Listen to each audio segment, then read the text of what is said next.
Okay, here we have this old 24 volt battery charger for an electric golf cart. What it is was a transformer that took 120 volt into the coils,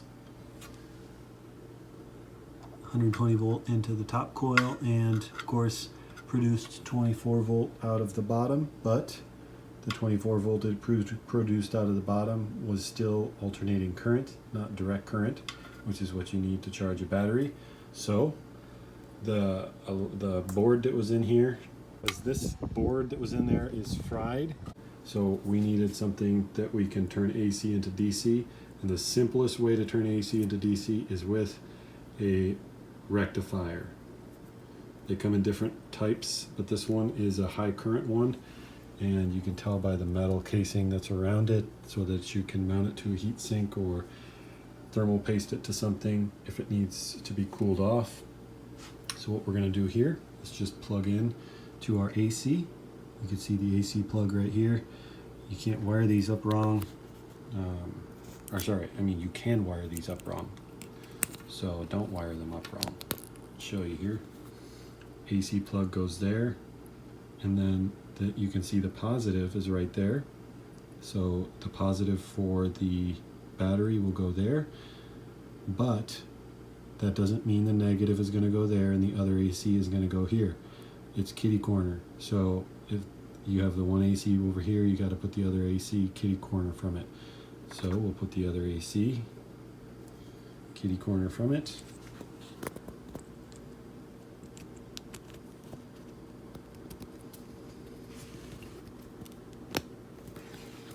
Just like that.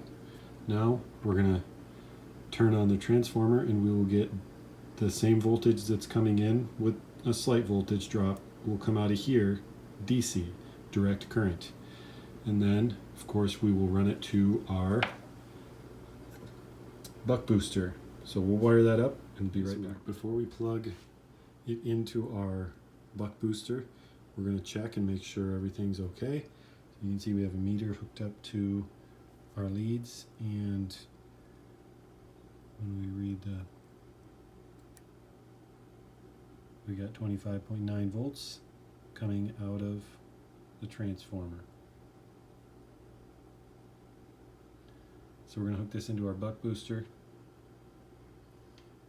and then we're going to adjust the voltage on the buck booster to be 25 volts or 25.2 volts, which is what this battery here that I'm testing with needs to be fully charged, and see how she runs. Made a little error.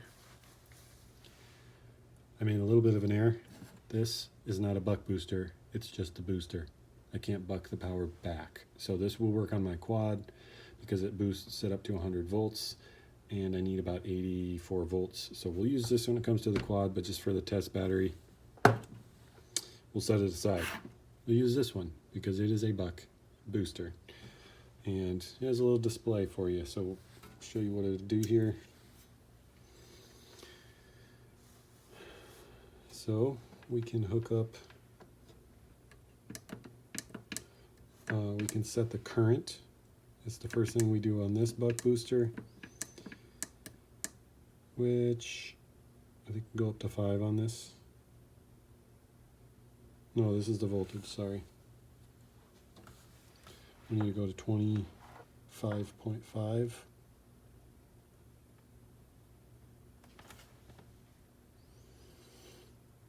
And you can program these ones, if you can even find these ones anymore, to automatically come on and go to the set voltage.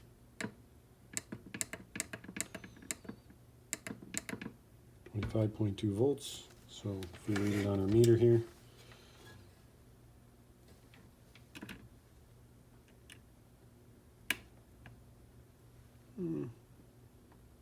push OK, we get 25.25 volts. Go down a little.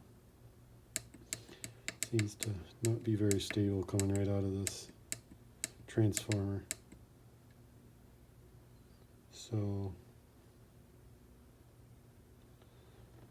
see what that does us, and then we'll hook our battery up now. Okay, we're hooked up. You can read the voltage right now. It's kind of the average voltage between the supply and the battery right now. And push OK. We'll set the amps to as high as they'll go on this buck booster.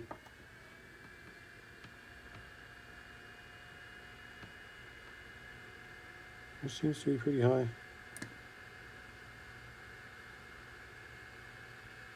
Okay, but I'm only reading about 5 amps is what it's drawing. I don't know if that's a limitation on the transformer or my rectifier is warming up a little bit.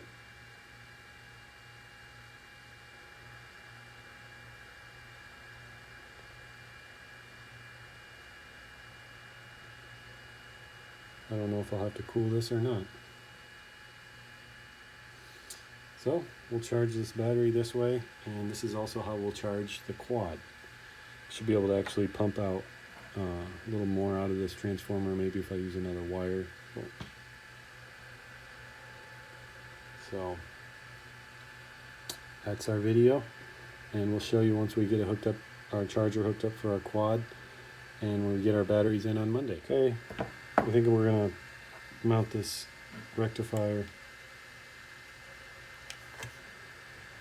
It's at 91 degrees just after a minute. It's getting pretty warm, so just got a heat sink. Messing around with electronics, heat sinks are definitely something you don't throw away. This just came off of a CPU or a computer or something. Get a little bit of this thermal tape off of Amazon. Peel and stick instead of messing with that goop. And then just put it on there like that.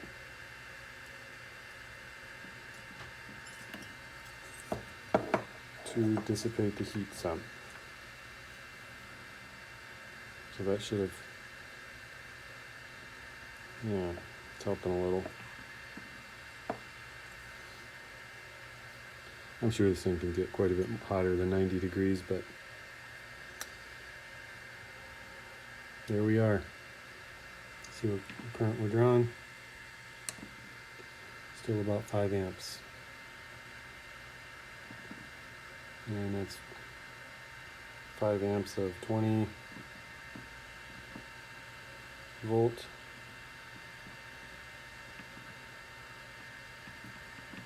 It's not a lot. It'll take quite a bit to charge this.